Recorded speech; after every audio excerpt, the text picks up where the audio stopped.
Olá, eu sou Raul Ferraz. Você está assistindo o videocast Habeas Data no portal de O Liberal, o maior veículo de comunicação do norte do Brasil. Hoje temos a honra de entrevistar a doutora Bruna Coure, advogada atuante, pós-graduada em Ciências Criminais pela Universidade Federal do Pará, professora universitária e que vai falar sobre um tema: violência contra mulheres e meninas e seus aspectos jurídicos. Olá, doutora Bruna. Olá, Raul, tudo bem? Obrigada pelo convite. É uma satisfação estar aqui com você e participar desse programa tão conceituado no nosso estado. Eu que agradeço a sua presença. Doutora, nós temos em 2024 a comemoração dos 18 anos da Lei Maria da Penha. Quais os tipos de violência contra a mulher que essa lei prevê? A senhora poderia falar um pouco sobre isso para a gente? Bom, Raul, ela prevê vários tipos de violências contra a mulher, tá? Nós temos no primeiro momento a violência física, que é a mais conhecida por todo Sim, mundo, sim. é a mais falada, que é aquela onde você realmente agride a mulher fisicamente. Nós temos a violência psicológica, que é aquela do dia a dia, onde você constrange a mulher, você a diminui, você humilha, você persegue. São vários tipos de conduta que podem causar um dano emocional àquela mulher. Nós Certo. temos também a violência sexual, que é aquela onde você, por exemplo, tenta ter um ato sexual que não seja consentido com a mulher, mesmo no âmbito, Do familiar, casamento. porque no casamento é possível que a mulher Sim, diga não, eu não quero, e se você realmente força ou até constrange com uma grave ameaça ou uma violência, você pode até cometer um crime de estupro no próprio âmbito sim, do casamento. claro. Nós temos a violência moral, que é aquela onde você xinga, aquela difamação, aquela injúria, Desacato aquela em público, calúnia, né? isso. E temos também a violência patrimonial, quando de alguma forma você tenta atingir o patrimônio daquela mulher, algo relacionado ao trabalho, né, tenta de alguma forma tirar algo que é dela com você ou só dela e você tenta subtrair de alguma forma ou passar adiante sem autorização dela. Então, via de regra, esses são os tipos de violência que nós temos dentro da Lei Maria da Penha. Perfeito, doutora Bruna. Quem pode ser protegido por essa lei? O que mudou durante esse período aí de tempo em que a lei entrou em vigência? Bom, Raul, as mulheres podem ser protegidas e é importante destacar que as mulheres trans também. O Superior Tribunal de Justiça já afirmou o entendimento que as mulheres trans, elas também têm o direito de serem abraçadas pela Lei Maria da Penha. Então, essa lei ela vai proteger a mulher toda vez que acontecer algum tipo de violência no âmbito doméstico, no âmbito familiar, ou então também quando você tiver alguma relação afetiva. Então, às vezes, eu não moro com aquela pessoa, mas ela é meu pai, ou é uma outra pessoa que eu tenho algum vínculo de afeto, até um ex-namorado, pode também. Ex-namorado, namorado. Também, todos esses podem ser submetidos aos rigores da Lei Maria da Penha e a mulher que sofre agressão nesse âmbito, ela tem direito a ser protegida pela lei. E essa lei que completou 18 anos, agora em 2024, é uma lei que ela vem em constante evolução. E ela vem em evolução por quê? Porque a gente sabe que a sociedade também vai mudando Evolui. e com isso as leis elas precisam acompanhar o que vai acontecendo. E infelizmente ao longo desses anos há um acréscimo, houve um aumento desse tipo de violência contra as mulheres. E a lei precisou acompanhar isso daí. Então, ao longo do tempo, ela inclusive foi ficando mais rigorosa. Nós tivemos outros instrumentos que foram agregados a esta lei para que garantisse, primeiro, que as mulheres, que a gente possa combater esse tipo de violência, que a gente possa prevenir e que a gente possa também punir com mais rigor os agressores. Doutora, a senhora falou da hipótese de mulher trans, né? E quando se tratar de um casal homossexual, dois homens ou duas mulheres, pode ser aplicada essa lei também? Para a mulher, sim. Para o homem, não. Tá? Para homem, a gente não aplica. O entendimento é para mulheres trans e mulheres. Então, se eu tenho uma relação homoafetiva entre duas mulheres, essa mulher que foi agredida, ela pode sim ser protegida pela Lei Maria da Penha, mas não o homem. Para o homem, a gente usa a lei penal, o Código Sim, Penal, realmente. perfeito. Qual é o procedimento a ser adotado por uma mulher que é ou foi vítima de violência doméstica? Quais são os primeiros passos? A senhora poderia nos informar os nossos Sim, telespectadores como proceder para se chegar a um processo, a uma denúncia, sim. até para ser evitado, inibido outras agressões futuras, né? Porque sempre existe aquele temor, às vezes, da mulher de denunciar, porque ela fica numa situação, às vezes, muito desconfortável, principalmente se ela for uma mulher que depende exclusivamente financeiramente para a manutenção da casa e dos filhos do marido, né? Então ela vai denunciar, ele pode ser preso, ela fica numa situação difícil, né? E também existe aquela questão do sentimento de culpa, mas ele está preso porque eu mandei prender. Enfim, existe aí uma série de fatores que engloba, né, essa violência e as consequências de uma denúncia, vamos chamar assim, né? Sim. Então isso nunca vem sozinho, está sempre acompanhado de consequências, de fatores que causam desdobramentos na vida da mulher e daquela família que está desestruturada, né? Como é que a senhora enxerga isso? Raul, realmente, a Lei Maria da Penha, ela vem de uma relação muito complexa, que é a relação familiar. Isso. Onde você envolve sentimento, onde você envolve bens, patrimônio. Então, de fato, sempre é uma situação complexa para a mulher. E, às vezes, para os filhos também, dependendo do grau de violência que você estiver vivendo. Mas vamos por passos. O primeiro passo, se você entende que você está sofrendo algum tipo de violência, daquelas que nós conversamos lá no início, Sim. seja ela qual for, o primeiro passo é você ir até a Delegacia da Mulher, fazer uma ocorrência. Você vai chegar na delegacia, nós temos aqui em Belém uma delegacia especializada no atendimento à mulher, temos em Ananindeua, e nos locais onde não houver, porque eu sei que tem gente aqui nos assistindo de todo o estado do Pará, Sim. onde não há uma delegacia especializada no atendimento à mulher, você pode se dirigir a qualquer delegacia e lá haverá a obrigação de atendê-la. Bom, você vai fazer a sua ocorrência. Naquele momento, será perguntado à mulher se ela deseja pedir medidas protetivas.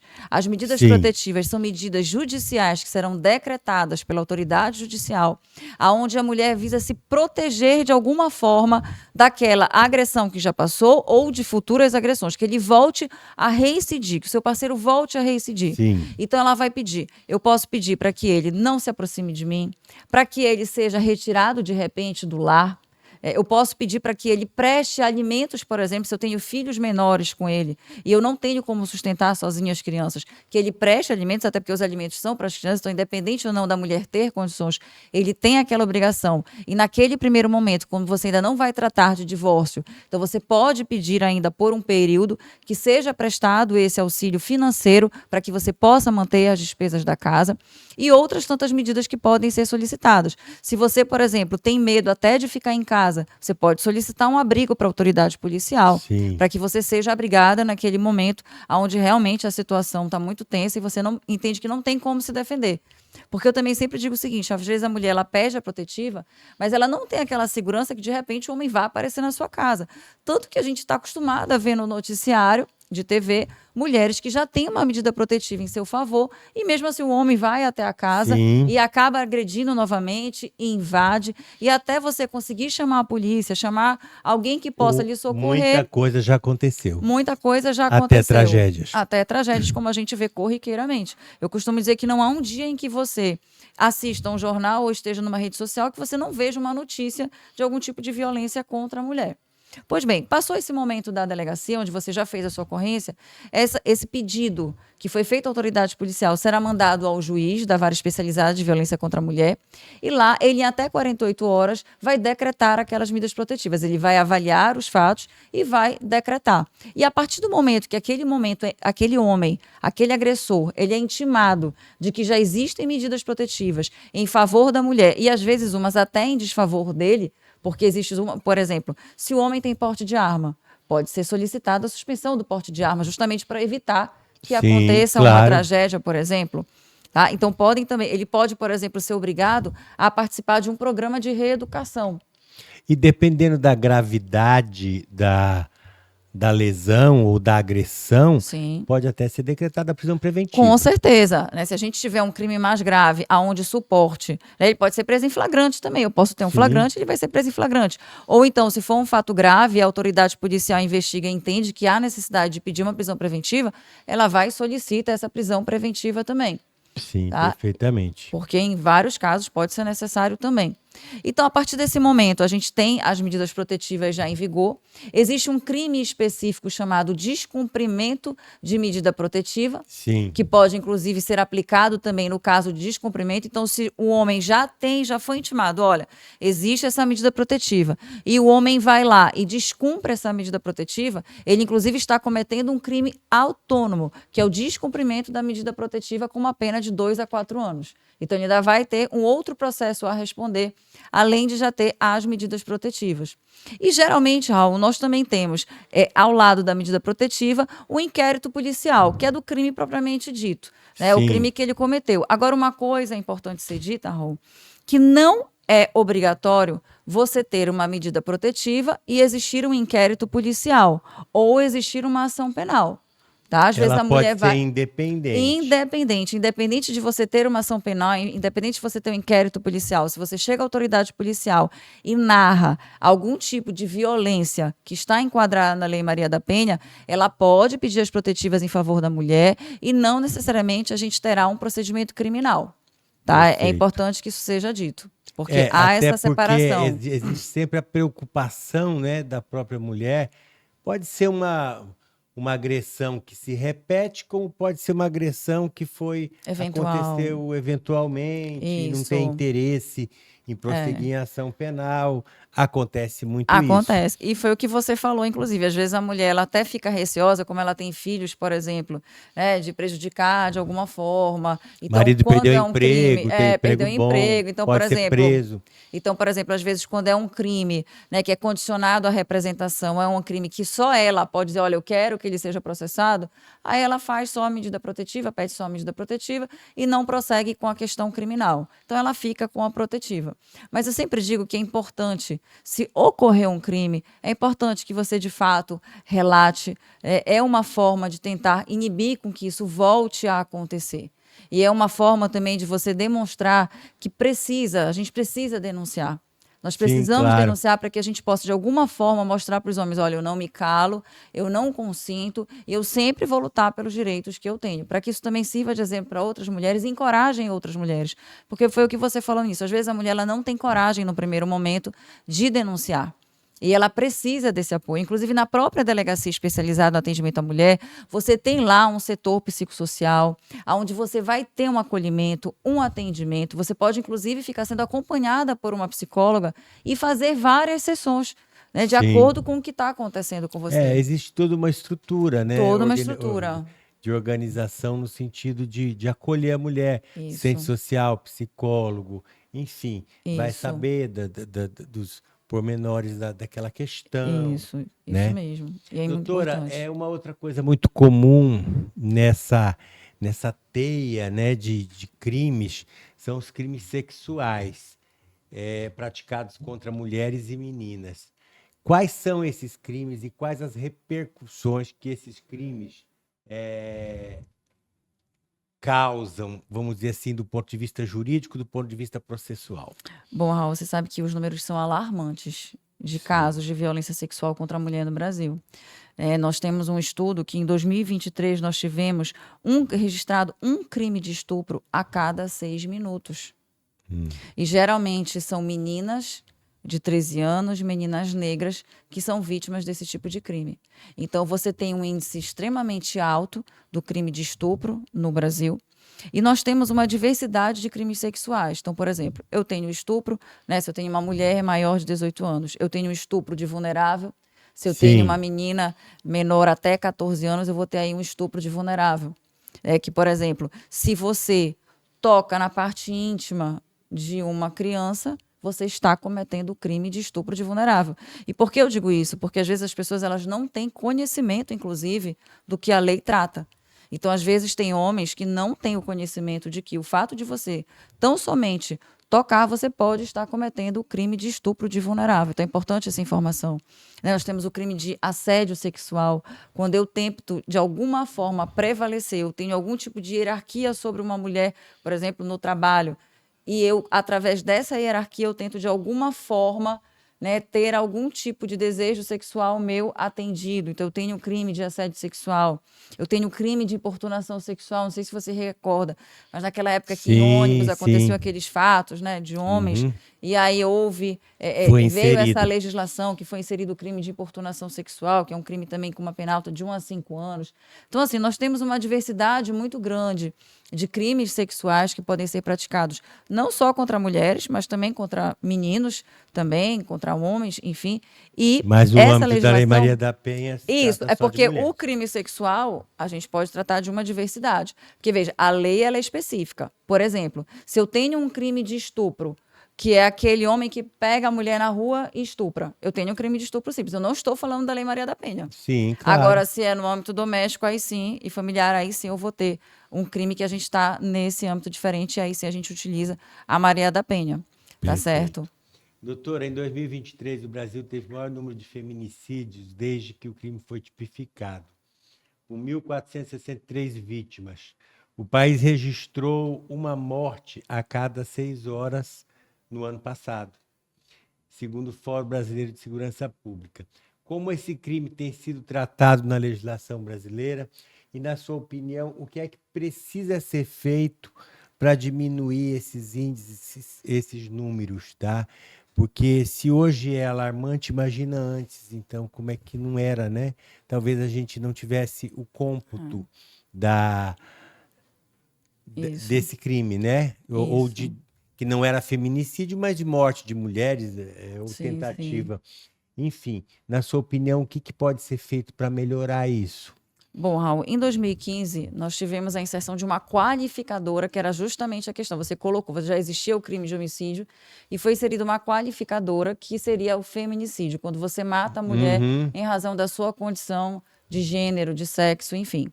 E aí, com o passar do tempo, de fato, foi notado o aumento desse tipo de crime, porque antigamente a gente não tinha realmente, né, a dimensão, Dados estatísticos sobre a dimensão de quantos feminicídios aconteciam. E ao longo do tempo, viu-se que aumentou esse número e que, infelizmente, nós não estávamos conseguindo a contento diminuí-lo. E, inclusive, agora, recentemente, em 2024, nós tivemos a tipificação do 121A, que é um tipo específico, que é o feminicídio, que tem uma pena de 20 a 40 anos. Veja, Raul, é a maior pena que nós temos no nosso Código Penal, que é de 40 anos, que inclusive é a pena máxima que alguém pode cumprir, de acordo com o nosso Código Penal. Então, assim, eu costumo dizer que o feminicídio, a violência doméstica, a violência contra a mulher, ela precisa, para que ela possa diminuir os números, nós precisamos de uma reeducação, uma reestruturação social. Infelizmente, o Brasil ainda é um país extremamente machista, onde a mulher ainda é criada na sua casa de uma forma desigual e ainda está acostumada, às vezes, a ser tratada com violência. Então, isso é uma questão que vem muito da educação. A gente precisa modificar como a gente educa os nossos filhos para que eles possam entender que mulheres e homens têm direitos iguais e precisam ser tratados da mesma forma, para que você, com isso, comece a ter uma geração onde os homens entendam que eles não têm o direito de maltratar as mulheres em razão da sua condição de mulher, e aí sim a gente vai ter uma diminuição, porque, veja, aumenta a pena do crime. E parece-me que não adianta. Né? A gente vê que geralmente a pena aumenta, e eu não falo só do feminicídio. A gente tem outros tipos penais também no nosso Código Penal que já aumentaram a pena ao longo do tempo e não houve uma redução. Então, a gente vê que só o aumento de pena, se ele estiver desacompanhado da questão educacional e social, a gente não consegue progredir, infelizmente. Então, a questão toda passa pela educação, né? Sim. Educação de base, desde lá de criança, onde é necessário que a criança comece a entender isso, para quando ele se tornar um adolescente, um adulto, ele tenha essa ideia formada de que a igualdade tem que ser respeitada. Sim, com certeza. Isso é super importante. Eu acho que tanto a família quanto a escola também tem um papel fundamental nisso. Sim. Porque a gente sabe que grande parte das nossas crianças e jovens, eles ficam a maior parte do tempo, às vezes, na escola, os pais saem para trabalhar. Então, a gente precisa desse auxílio realmente da escola, né, que o governo crie políticas públicas onde possa haver instrução, onde a gente possa ter um atendimento realmente que resgate esses jovens e mostre o que está acontecendo. E essa geração que já está mais acima dos 40, dos 50, que é onde ainda acontece também muito esse tipo de violência, entender que os tempos mudaram e que as mulheres não aceitam mais serem tratadas de forma desigual. Porque antigamente, Raul, as mulheres aceitavam. Vínhamos de uma criação onde nós éramos sujeitadas a isso e tínhamos Sim. que, né, ficar caladas. Mas hoje a mulher ela já não fica calada. Ela já tem o seu espaço na sociedade, ela já tem o seu emprego, o seu trabalho, já ganha o seu dinheiro, isso é muito importante, porque a questão da Já tem sua independência financeira financeira, é super que importante. é vital É no vital. momento de uma denúncia, por exemplo, né? Se a Importantíssima. mulher tem a independência financeira dela, o trabalho dela, ela vai denunciar com muito mais tranquilidade, porque ela Isso. sabe que ela vai ter como prover a casa, os filhos, a Filhos. família, né? Independentemente do companheiro agressor. Agora, Raul, uma coisa que é interessante, eu sempre digo, a violência doméstica, ela é muito democrática, num mau sentido. Por quê? Porque ela acontece em qualquer classe social e com mulheres em qualquer nível de instrução. Exatamente. E Não essa seria a é... minha próxima pergunta, que não estava no script, mas que eu ia entrar, tá? Porque eu acho Isso. que eu gostaria de saber sua opinião sobre isso. Isso. É o que eu te disse. Infelizmente, assim, eu atuo muito nessa área e tenho muitas clientes. Então, eu vejo que você tem pessoas extremamente instruídas, com grau de escolaridade altíssimo, e que, mesmo assim, elas são vítimas de violência. E, às vezes, Raul, elas demoram muito tempo para entender que estão sendo vítimas. Eu, há pouco tempo, me deparei com uma situação que a pessoa disse assim, doutora, eu só consegui entender que eu estava sofrendo violência psicológica quando eu tive uma conversa com uma amiga e comecei a relatar o que estava acontecendo. E ela é da área jurídica e ela disse, olha, tu estás sofrendo violência psicológica por tudo que ele está fazendo contigo. Então, às vezes, a mulher não nota, ela não percebe. Ela sofre com aquilo causa sofrimento, mas ela não tem a noção de que ela está sendo vítima, por exemplo, de uma violência psicológica, que é aquela do dia a dia. E existe muito a questão da dependência emocional. A dependência emocional, a paixão, o amor, enfim, não vamos aqui definir que sentimento é esse, porque pode até ser um sentimento muito negativo, bem diferente de amor. Sim. Mas em determinados casos a gente percebe que a pessoa não consegue se libertar do agressor, né?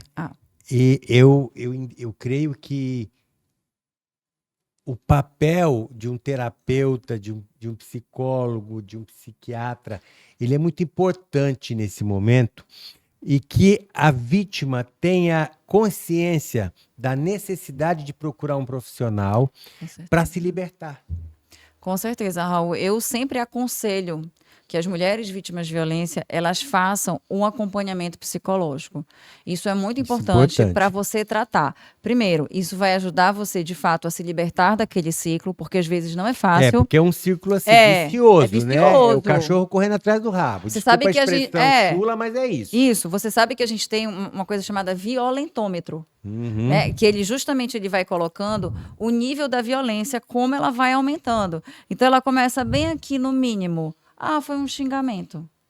Aí daqui a pouco começa. Aí vem a violência psicológica. Daqui a pouco a patrimonial. Quando a gente vê, já está na física. Depois está na física. Um empurrão, um tapa na cara, um tapa em qualquer lugar. Isso. Enfim. Até que um dia pode chegar, infelizmente, ao feminicídio. Então, esse acompanhamento ele é importante para a mulher tentar se libertar deste ciclo da violência doméstica e ela possa, de fato, sair, ela possa, de fato, ir lá na delegacia, fazer a sua ocorrência, né, para que esse homem ele possa ser processado, possa ser julgado pelo seu crime e possa, de alguma forma, responder por tudo que ele fez em desfavor dessa mulher. Só vou abordar mais uma questão muito rápida aqui, que eu acho importante. Às vezes existe um companheiro, né, que ele é uma pessoa boa, não comete qualquer tipo de violência, mas quando ele bebe ou usa droga, tudo se sai, transforma. Né? Se transforma naquele monstro. Tem muitos casos assim. Então, a mulher precisa estar sempre vigilante com relação a isso, porque não adianta você ser bom num 90% do tempo de convívio e no final de semana que toma uma cerveja, vira um monstro. Então, mas eu vou tentar mais uma vez. Não, tem que ir na raiz do problema. Quer tentar, você não vai conseguir sair disso sozinha. Você precisa de uma ajuda profissional. Você não quer denunciar, mas então coloque como condição um tratamento, né? Para a permanência da relação. Porque senão vai continuar sofrendo aquele tipo de agressão, aquela violência pro resto da vida, não vai acabar nunca. Com certeza. É sempre importante que a mulher, quando ela nota que está acontecendo e ela não consegue sozinha, Ela tem que buscar ela precisa ajuda. buscar uma ajuda, nem que seja um familiar, uma pessoa próxima, ou até mesmo um profissional qualificado, para que ele possa, nesse momento, dar para ela, dizer, olha, você precisa seguir este caminho. Isso. Né, para que você possa conseguir algum resultado, para que você possa sair dessa situação. E é muito comum isso que você falou, né? Aquele homem que vai, que bebe no final de semana, chega em casa, se torna uma pessoa violenta, chega a depois, no agredir outro realmente. dia, ainda usa... A desculpa. Não lembro de nada. Não lembro de nada. Isso nem sempre, na minha opinião, é verdade, porque todas as vezes que eu bebi, já bebi muito, eu me lembro de tudo. É verdade. Não, entendeu? e outra coisa, né, Raul? Se você tem essa propensão a ficar violento quando você bebe, então não beba. Exatamente. Não beba. Os dois precisam de ajuda. Ela para se libertar e ele para se tratar de um Com possível certeza. alcoolismo, qualquer coisa assim, E né? lembrando que Uso isso, de drogas. quando você ainda tem filhos, é pior ainda. Porque aí os filhos geralmente acabam assistindo essas cenas, né? A gente vê, às vezes, E tragédias a gente que sabe acontecem. que tem consequência para os filhos lá na fase Lá na adulta. frente. Tudo isso que foi testemunhado aqui. Porque né? eles podem, inclusive, repetir o que eles viram. Porque se você é criado num ambiente violento, infelizmente, você vai acabar reproduzindo aquela violência. Que Ou acontece você reproduz muito. a violência ou você repele quando Repele. adulto. São as duas Quando adulto, saídas são que as tem. duas saídas. Mas muitas vezes você repete. Tanto que a gente vê que crianças que são criadas em lares violentos, elas acabam, de alguma forma, reproduzindo no futuro esse tipo de violência vivenciada ao longo da vida. Isso. Infelizmente. Doutora Bruna, foi um imenso prazer tê-la aqui. O assunto é muito interessante. Eu espero que a senhora volte outras vezes para a gente bater papo sobre esse assunto ou sobre outros da sua área de atuação. E eu agradeço imensamente a sua presença e estou muito feliz por tê-la aqui. Muito obrigado. Eu que agradeço, Raul. Muito obrigada.